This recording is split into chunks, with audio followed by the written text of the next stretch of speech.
Olá, meu amigo, olá, minha amiga. Voltamos, retornamos. O programa é Discorrer em Comunidade, nos estúdios da TV Engá, né? Vai falar sobre um assunto importante, imprescindível e fundamental: a saúde mental. É um papo cabeça, hein? Setembro Amarelo está presente aqui nos estúdios da TV. O Denis. E aí, Denis? Tudo bem contigo? Tudo bem, Edilson? É um prazer estar aqui para falar contigo sobre saúde mental. Isso, Denis. Mas primeiro vamos começar assim. Quem é você? Vamos lá. Edilson, eu sou o Denis Rodrigues, sou psicólogo, sou mestre em promoção da saúde, tenho pós em terapia de casais e famílias, trabalhei com e trabalho até hoje com dependente químico e familiar de dependente químico. Trabalho a dependência, codependência, mas também fui um jovem sonhador que tentei a carreira do futebol aí e infelizmente não deu certo, mas felizmente também porque hoje eu sou quem eu sou devido às frustrações e ao caminho que eu percorri até chegar aqui. Olha, legal, hein? Eu não sabia desse fato. Você queria ser jogador, tentou e não conseguiu. Mas por que a psicologia? Um fato interessante é, entrei na psicologia devido ao curso, a primeira graduação que eu fiz de processos gerenciais, eu tive introdução à psicologia. E eu fiquei introdução à psicologia, comecei a aprofundar os estudos dentro da aula daquela disciplina e pensei, eu acredito que é isso que eu quero. E decidi fazer um semestre de psicologia. Eu vou fazer um semestre, vou ver como que é o curso de psicologia e se for o que eu realmente quero, dou continuidade. Se não for, vou procurar outra coisa. Mas foi amor à primeira vista e no primeiro semestre já me prendeu ali com os professores, a questão da saúde mental já no primeiro semestre já tive contato, então foi o que me ganhou aí para ser um psicólogo hoje. Agora eu vou te perguntar uma coisa que eu acho intrigante, né? Como está a cabeça do brasileiro, hein? É uma pergunta bem interessante, Dilson, porque hoje a gente vê o brasileiro acordando, tomando seu café, tomando seu banho, indo trabalhar, voltando para casa, e essa é a rotina. Então a gente acorda pensando no café, toma o café pensando no banho, toma banho pensando no trabalho e trabalha pensando em vir embora. Então isso é o principal fator que gera ansiedade. Então a gente podemos considerar que a gente passa pela vida sem viver a vida que a gente está passando. E aí talvez, vamos devagar um pouco, né? E aí talvez teria explicação de tantas questões relacionadas à ansiedade e depressão. E mensure isso para nós, fale para a nossa comunidade. O que está acontecendo? Por que tantos casos de ansiedade, depressão e qual a relação com a saúde mental? A ansiedade e a depressão vem numa crescente estratosférica nos últimos anos. E essa ansiedade de sempre almejar a perfeição, ser perfeito, e quando eu dei aula para os meus alunos na psicologia, que eles tinham ansiedade quando iam apresentar um trabalho, um seminário, eu costumava brincar para deixar a síndrome da Globo de lado e a gente fazer porque a gente é humano. Então, ao vivo, tem o risco de errar. Então, a síndrome da Globo, o que é? A gente comentava que era a perfeição. Então, uma novela da Globo que você vê às 6 horas da tarde, às 9 horas da noite, toda aquela cena sai perfeito. Não tem um erro de texto, não tem absolutamente nada errado. Então, por que não tem nada errado? Porque aquela cena de 2 minutos, talvez foi utilizado 5, 6 horas para acertar aquela cena. Só que para o público aparece como uma cena perfeita. Então, a síndrome da perfeição, de querer ser perfeito o tempo todo, a gente acaba se frustrando e essa frustração deixa nós com uma ansiedade generalizada que nos leva a transtorno do pânico, nos leva a uma depressão. Então, eu falo para os alunos que não leiam DSM-5 sem saber antes que cada traço daquilo a gente tem. Então ninguém é feliz o tempo todo, em alguns momentos a gente tem um traço depressivo. Só precisamos entender se isso é acentuado ou não e o que está prejudicando em nossas vidas. E acaba acumulando até no aspecto físico, né? Porque a pessoa começa até, muitas vezes, exigir uma coisa que não pode, ou não aceitar que, por exemplo, gordo, eu vou ficar gordo, ó, eu vou fazer regime, viu? Esse aspecto de aceitar simplesmente porque acha que não tem poder e força para superar isso. Tem lógica esse raciocínio? Total, porque o nome disso é somatização. Quando a gente somatiza aqueles sentimentos, eles se tornam em doença. Então, quem que não tem aquela gastrite nervosa? Quando eu fico nervoso, acumulo aquele estresse, ataca a minha gastrite nervosa, porque o meu órgão de choque é o estômago. Então, nesse órgão de choque, a minha somatização vai concentrar toda nele. Então, o inconsciente, ele arquiva aquela sensação, aquela vontade, aquele desejo que não é aceito socialmente. Então, tenho vontade de sair e gritar na rua. Vão pensar que sou louco por gritar na rua do nada. Mas é algo que está dentro de mim, que é aquela energia psíquica que eu preciso colocar para fora. Só que como socialmente não é aceito porque eu vou ser mal visto, eu acabo guardando aquilo. Então aquilo vai se manifestar de uma forma que talvez seja a sua gastrite nervosa. A gente nota que existem situações em que a pessoa procura refúgios. E um deles, infelizmente, é as drogas. Como que as drogas estão inseridas de uma maneira geral? Como que você vê as drogas? Como que elas encontram esse ambiente gigantesco para se estabelecer? Que é a ansiedade, a depressão, a falta de ânimo. As frustrações da vida nos tornam com uma necessidade. Então todo excesso cobre uma falta. Então quando eu tenho aquela falta devido a um trauma, alguma situação que eu vivi. E um exemplo, resolvi experimentar droga X. Então eu experimentei, me deu aquela sensação boa de alívio. Nos primeiros momentos é bom, é boa. E eu digo assim para os pacientes: a droga não é ruim. E não é mesmo, porque senão ninguém usava. O que é ruim é a consequência que ela vai deixar para você depois. Então, nos primeiros momentos, talvez ela não deixe você ter aquela frustração de estou usando, mas não está me satisfazendo mais. Então, eu preciso aumentar a dose, eu preciso consumir outro tipo de droga, e isso vai levando ao consumo cada vez mais excessivo. E o mito do super-homem em achar que agora eu estou bem, eu posso parar quando eu quiser. Já ouviu essas frases? E aí? Como trabalhar essa questão? O parar quando quiser não é bem assim, porque a gente sempre imagina, eu dou conta de fazer tal coisa, mas a gente não garante porque o ser humano é subjetivo. Então, a subjetividade pode fazer com que eu pare de usar naquele momento, mas eu volte a usar em outro momento. Então, não é garantia de 100%. Então, uma vez adicto, sempre adicto. O que existe é tratamento e não a cura. A família. Ah, não tenha dúvida que família deve ser fundamental em todos os sentidos e com certeza contribui de forma precisa para que a pessoa consiga enfrentar um transtorno mental, uma dependência química. Uhum. Como que deve ser a partir do momento que a pessoa já está no mundo das drogas, a essa informação, essa família, a família participando? Como poderia ser? A família tem um papel fundamental, tanto para ajudar, quanto para não ajudar e piorar a situação. Então a gente chama de codependência. Então aquela pessoa que é usuária, ela é manipuladora. Então toda vez que uma criança, por exemplo, ela quer um doce, ela vai manipular o pai ou a mãe para ela conseguir aquele doce. Então o dependente não foge disso. Ele é uma criança grande que ele quer manipular para conseguir aquilo que ele quer.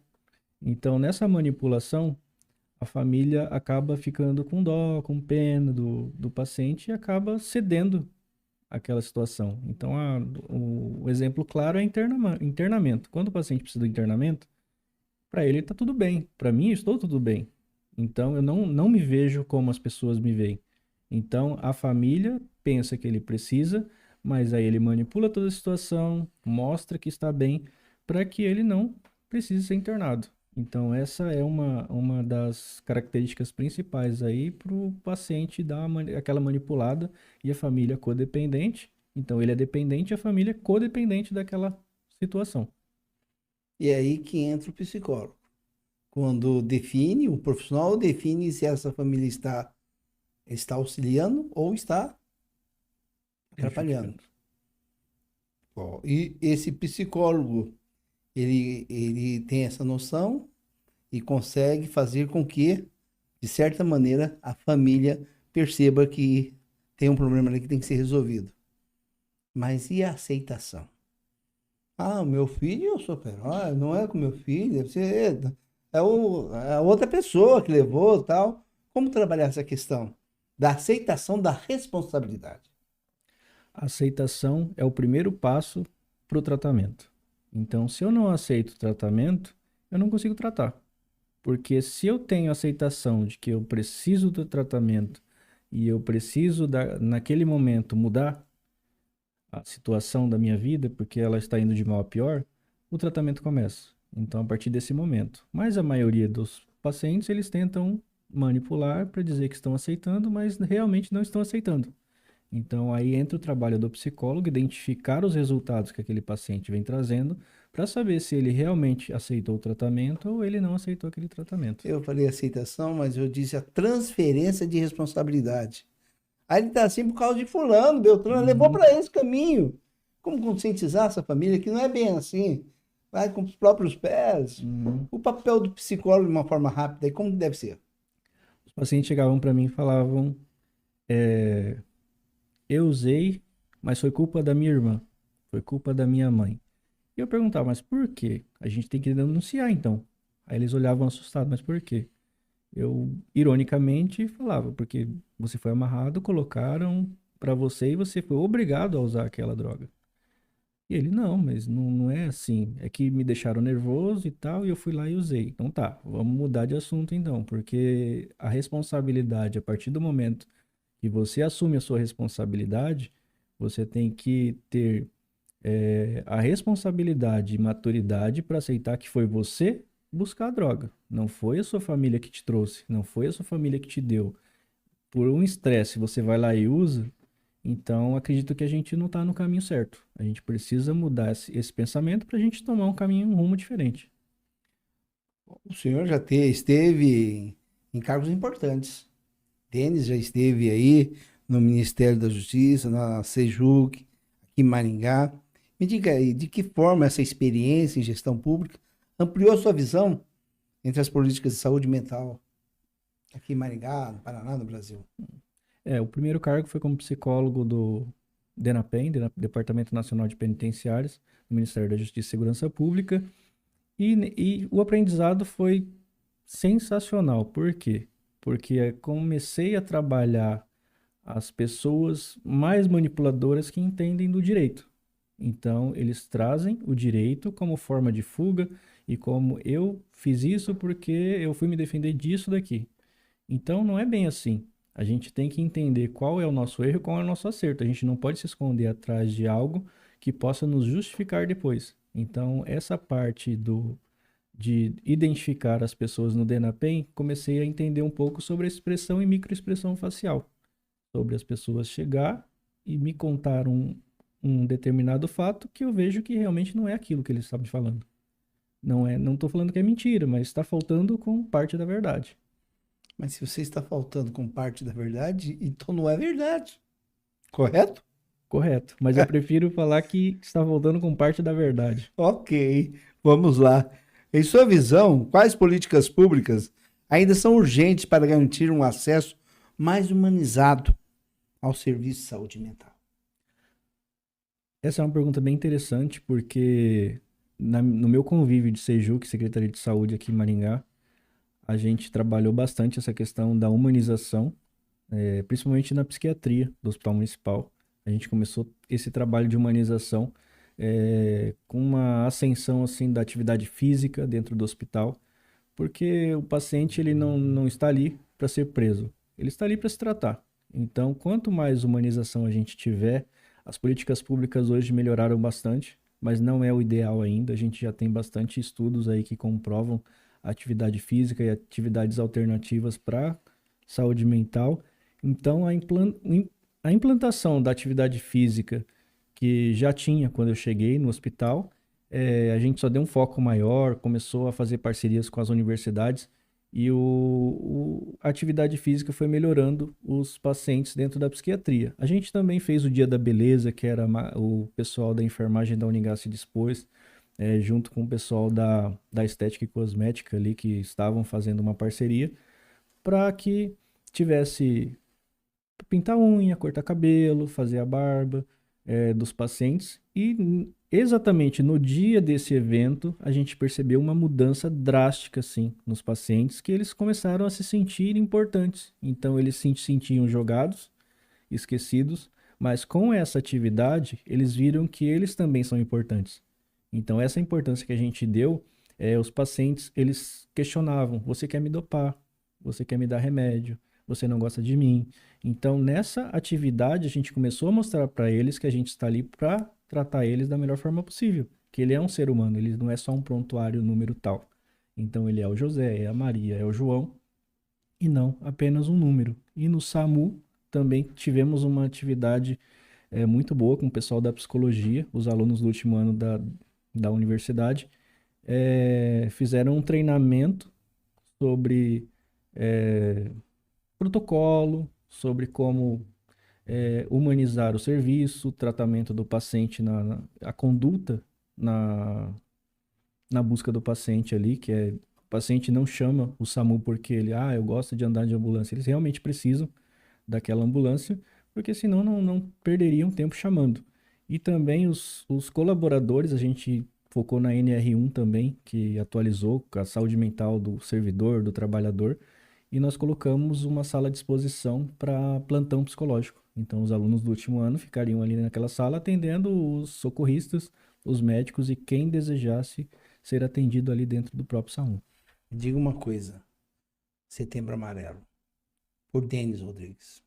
Setembro Amarelo é um mês importante, além de ser o mês do meu aniversário, também é uma campanha sensacional que tem ajudado bastante. Eu tenho até uma dica para o pessoal que está assistindo aqui, que é o Centro de Valorização à Vida, que é 188, o número, é gratuito, tem profissionais especializados para quem tem a ideação, quem não tem confiança de falar com as pessoas, porque hoje em dia as pessoas querem mais falar e tem pouca paciência para ouvir.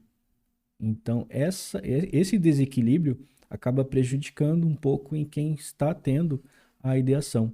Então, eu trouxe aqui até uns números aqui, que a OMS traz que mais de 700 mil pessoas cometem o suicídio anualmente.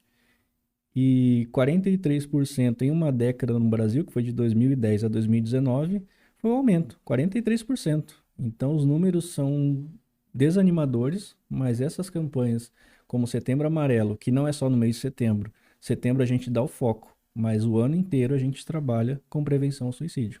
Valorize a vida. A vida é um valor único, não tenha dúvida. E a ideia de trazer o Dentes para falar sobre o Setembro Amarelo, sobre a doença mental, é provar isso. Se tem um problema, procure ajuda. Olha aí.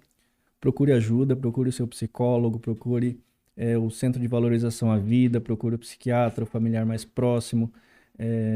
O familiar também esteja preparado para ouvir, porque tem aquele mito, né? Quem fala não faz. Mas quem fala é porque já planejou, já passou pela cabeça dele, já tem alguns planos e ele só não está suportando mais. Então ele está verbalizando.